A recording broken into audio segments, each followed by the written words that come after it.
here with all of you. I apologize for those of you who can't get in. I hope you can hear me back there, because I am thrilled to be here the day before the First in the Nation primary to make my final push to convince as many Granite Staters as possible to come out. I don't think a little snow is going to stop anybody, do you? Well, it is a great privilege once again to be competing in this primary, asking all of you to conduct the most important job interview in the country, because that in effect is what it is.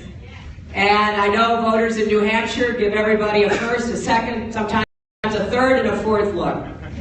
And I thank everybody here who's already made up their mind and you're coming to vote for me tomorrow. I appreciate you. And for all of those of you who are still deciding, still shopping, I hope I can close the deal between now and the time the polls close. I am so grateful to my husband and my daughter for being here with me.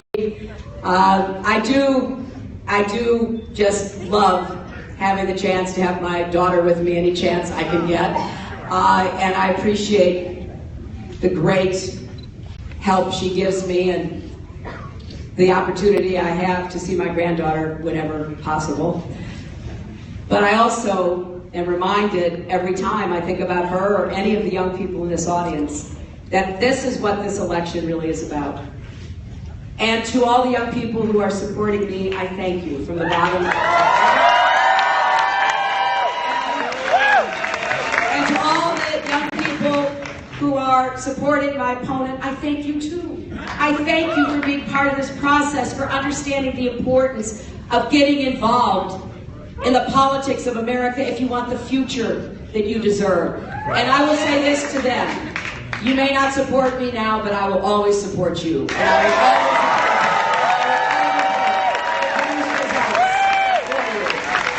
and I am thrilled to have my husband here because, you know, New Hampshire means a lot to us, going all the way back to 1992, when New Hampshire gave Bill a chance really to come out of here with momentum and head toward the nomination. And we've never forgotten that.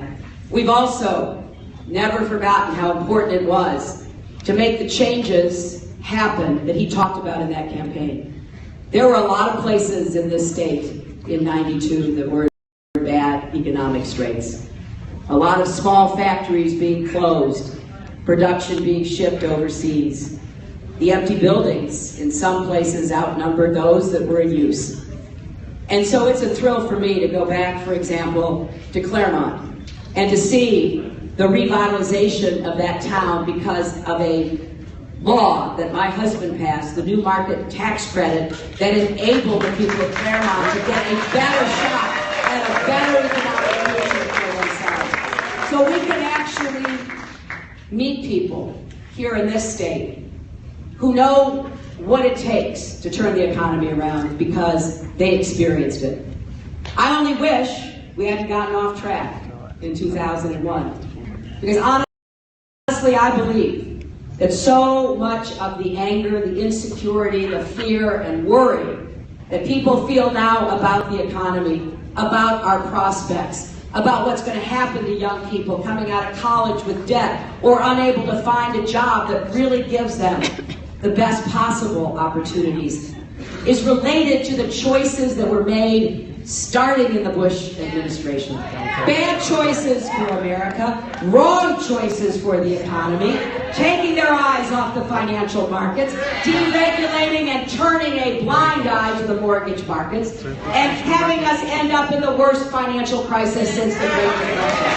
So when I think about what young people today have gone through, what they have known of our country, starting with the horrible attack on 9/11, going into the Great Recession, there is no wonder that they, along with so many of us, are saying, wait a minute, we're better than this. We can do more. We can, once again, chart this ship of state in the right direction. That's what our mission must be. For me, this election is a turning point election in so many ways. And I want you to imagine with me what it is we are trying to accomplish together.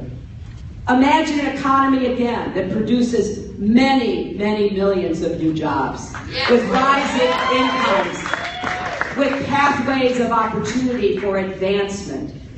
Imagine returning manufacturing to America by changing the tax incentives that too often now send it overseas. Imagine tending to our failing infrastructure in ways large and small, and I saw it firsthand yesterday in Flint. The idea that any city in America would be drinking poisoned water for 2 years because of indifference, because of stonewalling from their government is heartbreaking. But it's also got to be motivating. We have a lot of work to do and a lot of people to put to work, building and maintaining our infrastructure, not just what we can see in terms of roads and tunnels and bridges and ports and airports, but what's under the ground. What brings our water, what brings our energy, what brings our sewage. This could be one of the great jobs programs that we've had in a really long time.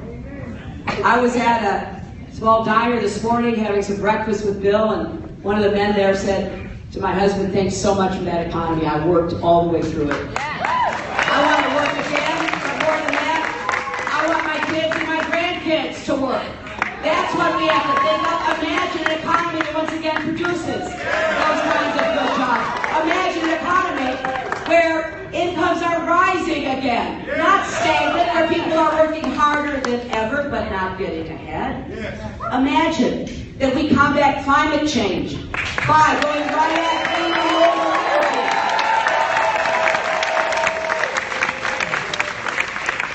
There is no doubt in my mind, some country will be the 21st century clean energy superpower.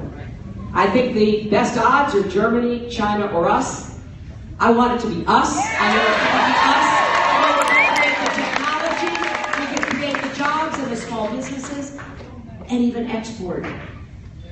Imagine that we meet my goal of installing 500 million more solar panels by the end of my first term and have clean energy to power every home for the next 8 years. Imagine what that will do. How we are once again the leaders in the most important global challenge we face.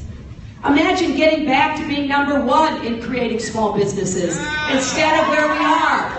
We have fallen down the ranks because we're not providing credit, we're not providing the kind of support that small businesses need. Imagine raising the minimum wage so people work full-time and not hired in poverty and have a chance to get ahead and see their children get ahead.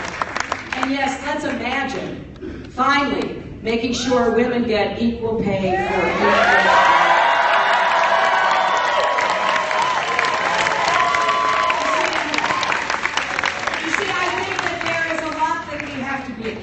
A lot we have to stop, a lot we have to prevent, the abuse of power, economic or political, the imposition of ideology, the refusal to extend the rights of our fellow Americans. There's a lot we have to stop, but we have to make good things happen too. And what I've just told you about what I imagine we can do together, the Republicans don't agree with any of it. They are not in the job creation business. They leave that to the marketplace. That hasn't worked so well for us. We need the government playing an active, involved role. They're not interested in more money in infrastructure, my idea of a national infrastructure bank. They sure don't want to talk about, let alone combat climate change. But all of this adds up